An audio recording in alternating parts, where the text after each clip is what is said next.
These are my 3 rules for annotating books. My first rule of annotating your books is to use the supplies that you already have. You do not need to go out and buy an entire new set of gel pens, sticky notes that are color coordinated, anything like that. You can use what you already have. So for example, these sticky notes that I have are from college, from projects that we did. Same with this. These are more from college and just ones that I've collected over the years, like, you know, whether I got a little stationery kit as a gift when I was in high school or college, like I just hung on to them. Maybe I'm a little bit of a pack rat. If the shoe fits, lace it up and run. Totally fine with that. But this is my collection of sticky notes that I've had over the years. And it's nice to just be able to pull from it and start annotating my books with what I already have. Same with these pens. These pens were ones that I already had. They were actually gifted to me. They're watercolor coloring pens.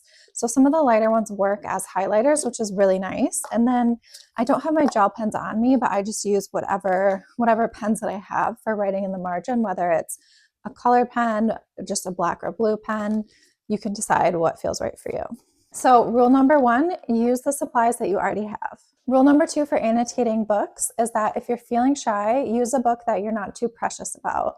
So for example, this book was one that I'd had on my shelf for a really long time. I actually got it for, I think, 50 cents at Goodwill. It was a book that I was excited to read, but it was something that, you know, I hadn't gone and spent $30 at a new release at Barnes & Noble or my local bookstore.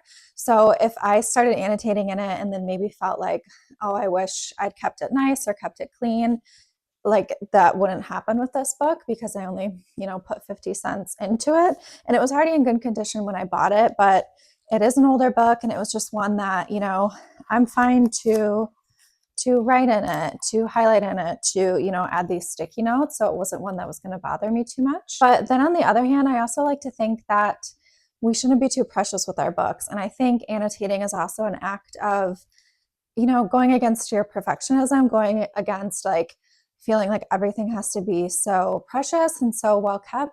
Definitely one of those people that always felt like they had to keep their books in perfect condition, no scuffs, no, dents in the pages, anything like that. So for me, annotating is one way of, we don't have to keep everything perfect. If it has a mark in it, it doesn't lose its value. So that's just one thing to keep in mind. I think it's really sweet and memorable to have all of your markings in a book. So that way, if you are to give it away to a friend one day, or honestly, even if you're going to sell it, I think it's nice to look and see other people's notes. There's books that I've gotten that have, they were gifted to someone in 1976 or 1980 or whatever. There's little notes, to people from people. And beyond that, just people's notes in the margin. Maybe they thought of something that you didn't think of. So I think and vice versa. Maybe one day you're able to give a book to a friend that has your notes in it, and then you're passing it around among friends, and it's kind of like a little scrapbook or like a little journal between friends. So just something to think about.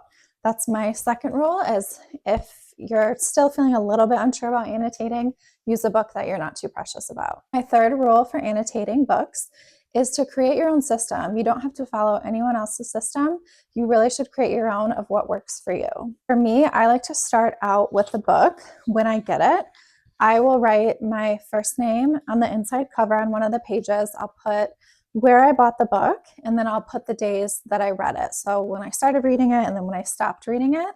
And I also have a book stamp that was gifted to me. So this book isn't stamped with it, but I'll also put that little stamp in the corner when I do get around to remembering to do it. So that's how I like to start out with annotating from the very beginning. For me, I don't color code things. I try to keep it as simple as possible. For this book, I ended up picking blue sticky notes because I felt like the blue matched really well with the book. You don't have to be that aesthetic focused, but that's just me, because the blue actually fit perfectly with the hardcover that was underneath. And then on the inside, when I'm annotating each page, I keep it really simple as well. If I see a line that I liked, I'll underline it. If it was something I thought was funny or something I thought was really important for the plot, I'll underline it. I don't overthink it. So that way, when I'm scrolling through later, and I want to see what jumped out at me. It's underlined, it's really easy to see. Don't overthink it. If I underlined or highlighted stuff that was important, I will make sure that I put a sticky note so I can find it later. But then if something's really important that I think is, maybe one of the best lines in the book or something that's really necessary for the plot, I will highlight it. You can tell I picked, colors that coordinated with the book itself, but I actually really like choosing a color that is opposite of the ink color, something other than a black pen. Obviously use whatever you like. But for me, I really liked using the pink because I thought it popped really nicely. It was easy to see. And bonus points, it matched the book itself.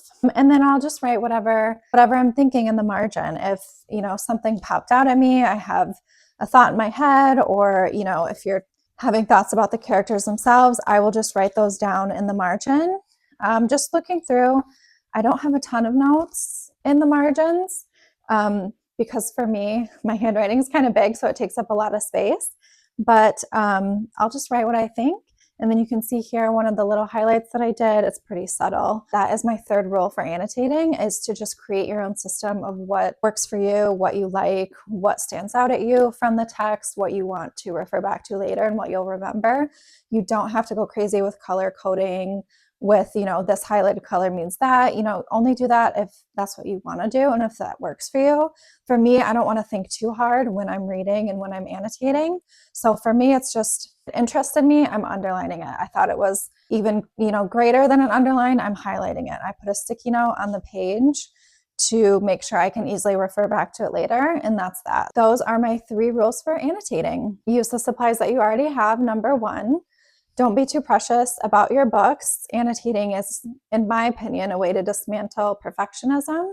But if you do feel precious about your books, use a book that maybe you got from Goodwill or secondhand sale, and you won't feel too upset about it if you annotate it. And number 3 is to just create your own annotating method that works for you, of how you'll annotate each page. Those are my 3 rules for annotating.